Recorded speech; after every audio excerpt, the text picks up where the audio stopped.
Make Orwell fiction again. Australians have had enough of the lockdowns. Gathered at the CBD to express their frustration at this current lockdown. And there you go. We have some protesters there trying to break through the police line. They're starting to revolt down there. So it's interesting because Australia has gone bonkers. They shot dogs because they didn't want people having to go try and adopt them. So they killed these dogs that were at a shelter. What? Yeah, no, this is a real story. I know that everyone's like, this is being thrown around right-wing media, but even Glenn Greenwald, who's a big dog lover, was talking about this and how crazy it is. And they've gone full on totalitarian down there. They can't even leave their houses. And if they get one or two, they have 4 cases of COVID and they shut the whole country down.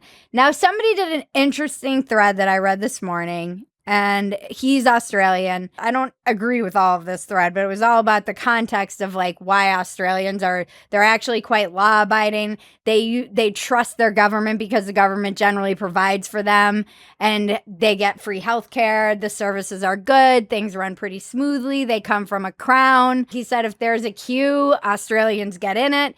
It's not my perception that I have of Australians, perhaps because I meet the Australians who travel around the world, and they're the most insane people I've ever met in my entire life. Mentally deranged people.